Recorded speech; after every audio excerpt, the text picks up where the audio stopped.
So now I'll be chairing the first panel this morning, which is looking at new research avenues in Dunhuang studies. So I'm delighted to be inviting our 4 speakers this morning. We'll have a little break in the middle. So first 2 presentations, then the last 2. The break might be slightly shorter, depending on if we keep running behind. And we'll have a Q&A session at the end, so we'll take questions from the audience. But I wanted to remind our people online that there should be a Q&A button at the bottom of your screen. So don't be shy, you can post questions throughout the presentations, and then we'll be taking them during the Q&A session. So I don't want to take too much time away from our precious speakers, so I will invite Diego Tamburini, who is our first speaker this morning, and he's a scientist at the British Museum working on polymers and modern organic materials, and he will be telling us about textiles and dyes from Dunhuang, an overview of scientific research at the BM. Welcome, Diego.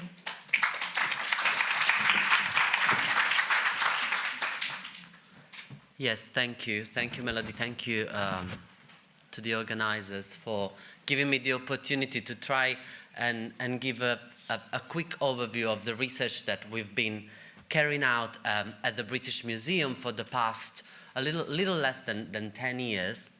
Before I dive into the textiles and what we've done, just a couple of things I'm going to be talking about dyes and the fact, that people have learned many millennia ago how to extract color from the natural world. We're going to be talking, as I said, about dyes, not necessarily pigments. Dyes are part of the organic world, so they are extracted from plants and even some animals, especially some insects and some mollusks. And the other point that I would like to make before I start is why dye analysis can be important as a research field. Of course, by understanding the materials, in this case the dyes that have been used to create a textile, we have an intrinsic information that is important to understand the evolution of technology, of people ingenuity and ability to exploit the natural world. But dyes can also be important tools for refining the provenance and dating of textiles, because specific dyes, for example, have remained regional for a long time. So when you find them on a textile, they can point to a relatively precise production place, or they have been used before or after a certain point in history, which helps with dating. Also, they have moved, they have been traded, they have moved with people, so they are also a very interesting tool to study the trade of materials and interconnectedness of people. Also, we are talking about color. Textiles, archaeological, historical textiles nowadays rarely look the way they had looked when they were produced, so understanding what materials have been used can help understanding a little bit better what their original appearance would have been. And this is also a very important point when it comes to display and store precious textiles and avoid them from fading or discoloring even further. So having said this, I'm going to start by presenting where the research started. It was more or less 2017, I think, when we embarked in the project of conserving, at the beginning, the miraculous image of Liangzhou. It's the largest embroidery in such a preservation state from China. Of course, it's from the library cave. And here is a sneak peek of it in our Silk Rose exhibition at the British Museum, where it was at the center of the Dunhuang section. As I said, the project started as a conservation project.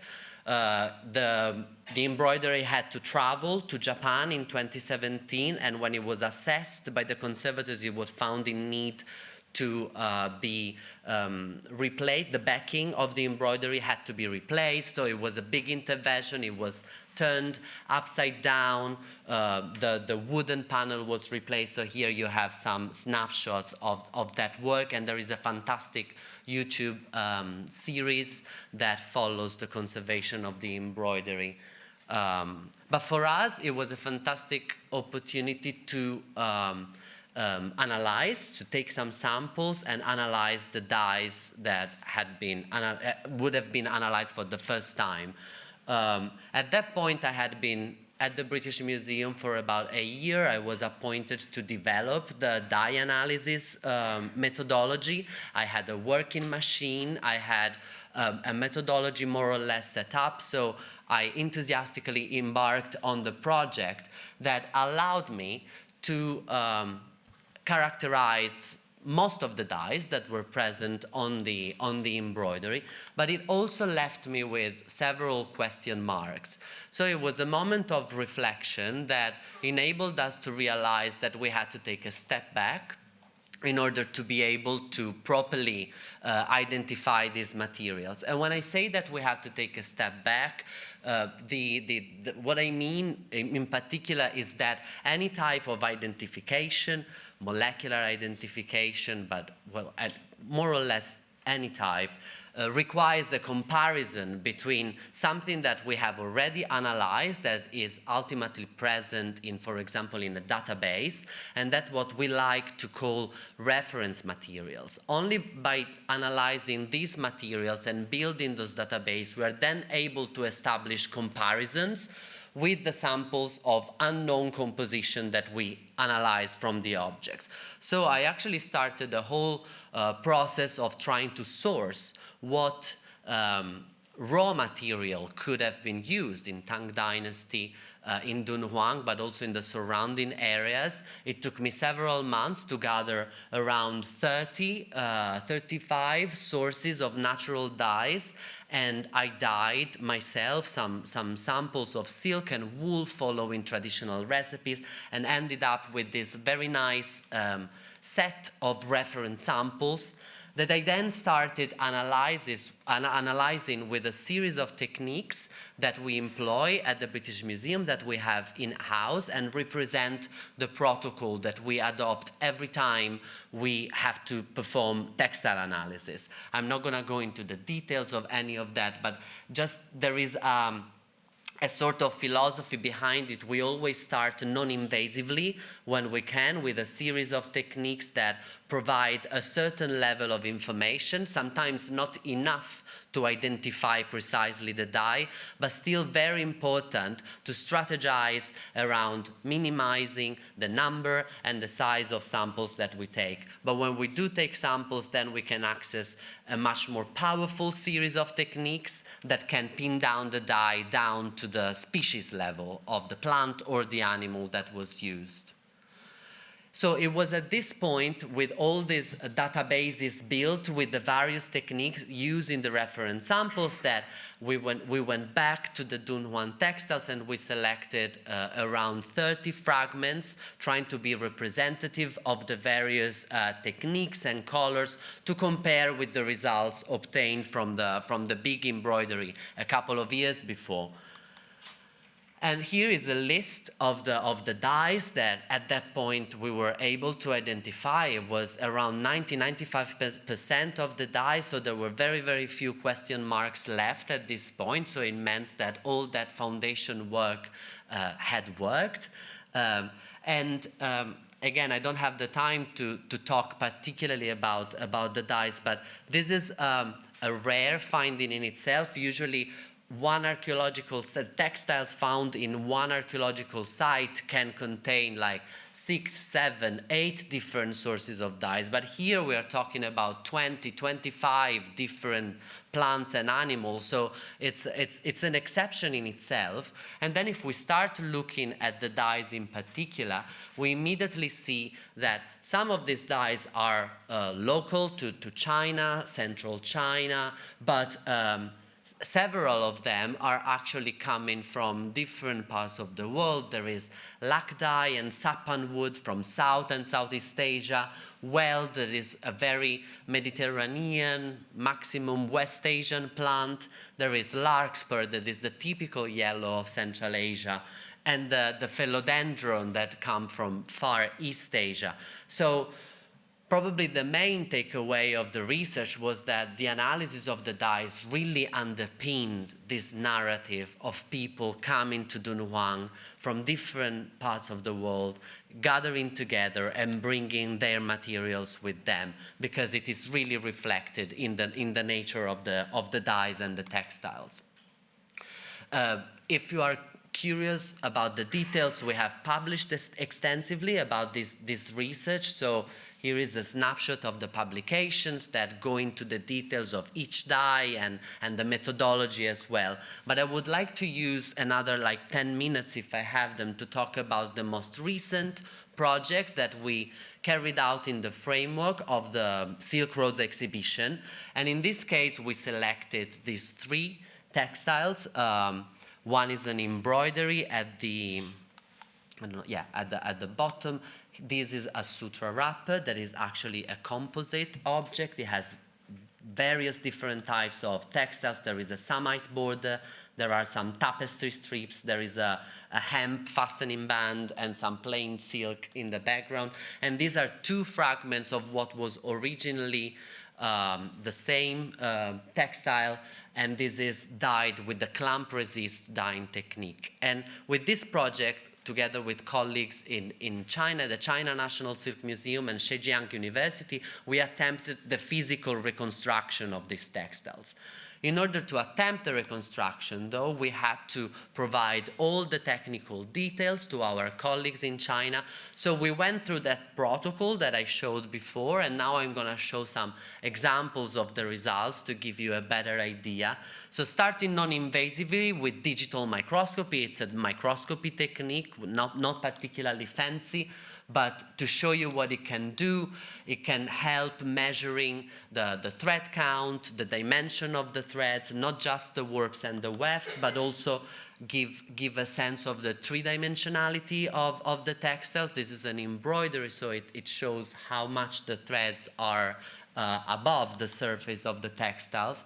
It can give very useful information of the details of the construction. So here are golden threads that outline all the birds in the embroidery, and silver threads that highlight all the flowers. We saw the sketches, so the embroidery was sketched with charcoal before performing the embroidery itself, and we could see the traces where some pieces of the threads were lost. An example on the sutra wrapper as well, the intricacy of the samite, which is a compound twill, weft-faced. Again, all the measurements necessary to replicate it, and again, the 3-dimensionality. These are the tapestry. You can see how tight the tapestry is. Some of the shades and the details cannot be really appreciated with the naked eye. So again, you can see how many different shades, sometimes just two threads apart, are actually present in those tiny strips. Moving on to a sort of photography technique that we use that is called broadband multispectral imaging. It just uses a sort of modified camera to acquire a series of photographs under different lights. Again, using the embroidery as an example. This is, of course, in visible light, so what the textile looks like. This is an infrared false color image, and everywhere you see red or dark pink, that's where the indigo is distributed, either on its own or in mixture with a yellow dye to obtain green. But the most important information probably came from the UV luminescence images. This is under UV light, and you can see there is one particular dye that glows yellow under UV. This is an indication of the presence of a berberine-based dye. It's the Philodendron chinense dye. And when you put the two images one next to the other, you can really see where the dye is used. But most importantly, you can distinguish the fact that there are different types of yellow that might look the same under visible light, but they behave differently under UV, so you are not missing on different types of yellow dyes being used. Very similar about the sutra wrapper. Again, this is the infrared false color, and this is the UV image, where you can see in the tapestry again the presence of that lovely glowing yellow dye. And again, when you put them together, you can see where it is and where it's not, and there are other types of yellow again. But ultimately, my expertise lies in the molecular identification. I'm an analytical chemist by training, so all this information was ultimately used to, as I said, select the areas from which to take samples. When we take samples, we use this technique that is called high-pressure liquid chromatography coupled to mass spectrometry. It's the state-of-the-art technique for dye analysis. And very simply, the 1-2 millimeters of a thread are taken and extracted with a mixture of solvents so that the dye molecules are in a solution state, and then they go into that machine that you see there. And what the machine does is separating the molecules. So the molecules are then identified one by one, and each dye has a signature fingerprint of a molecular composition. So it's by going through those peaks and understand what those peaks are as molecules that we can recombine the puzzle and understand what dye or mixture of dyes have been used. And this is a scary example of a tiny fraction of the molecular database that we have created at the British Museum. And it's just 50 molecules. The database counts around 1,000 molecules at this point. And it's just to show the amount of work and the time-consuming aspect of it that is needed in order to reach those identification with that level of details. And again, this is ultimately a summary of the results from the three textiles that we selected. Briefly, the embroidery showed a quite typical Chinese palette that pointed to a Chinese production. But I would like to draw the attention to this line here. The bright red from these flowers is still unidentified. This means that despite all this work that is not just done by me, we have done it collaboratively with colleagues in China. There are other laboratories working in this direction. There is still this mystery red dye. We see the molecules are always the same, but we haven't found any match with any reference material or that is written as a possible source of red dye that would make sense. So it's not just me, it's in the literature. There's still this mystery dye there that one day, hopefully, we will be able to pin down.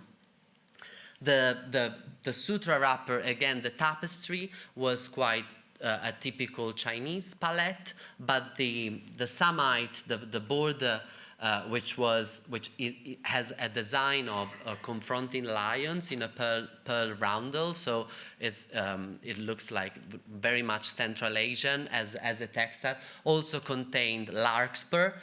I mentioned it before. It's a yellow dye that is typically Central Asian from the Uzbekistan area, is still very much used nowadays in the ikats and other iconic textiles from that area, so kind of confirmed the more Central Asian production of this textile. And finally, a few words on the clamp resist dye. It's a complicated technique. I'll say a few words about it, but from the analysis, it shows that it's just 3 dyes, it's 3 colors, and the way it is performed is partially reconstructed based on experience, because there is no surviving archaeological evidence of how the clamp resist dyeing was actually performed. But it entails the use of a wood block. It has to be carved, and then there are holes that are drilled in the wood. It is then folded and clamped, so that's why it is called clamp resist dyeing. And the cloth is folded in between the two wood blocks. And then it's a series of subsequent dye baths. First yellow, no, I think first red, then yellow, and then blue. And the blue can go on top of the yellow or the red to obtain the mixed colors. But it's by plugging and unplugging those holes that you can drive the dye to reach specific areas of the cloth, and it's a very complicated thing to do. And this shows with the same wood block, same dyes, how different the results can be. So we actually, the colleagues in China actually performed several attempts, and they're still in the process of trying to optimize the procedure. We have described it recently in Halley magazine. So if you are curious again about the technique, it is a little bit better described in this recent publication. Then the reconstruction of the samite, again, very complicated. This is the design of the lions in the pearl roundel, and I'm finishing up, and it's again a very complicated and time-consuming. It's still work in progress, and I leave you with again a snapshot of the textiles, the samite, well, the sutra wrapper with an attempted reconstruction of the samite, and the clamp resist dye original fragments with an ongoing reconstruction that were included in the Silk Roads exhibition. Of course, it's not just my research. As I said, we are a team at the British Museum in the Scientific Research Department, and then Yuping, the curator, is here, and our colleagues in China are here acknowledged. And I leave it there, and thank you for your attention.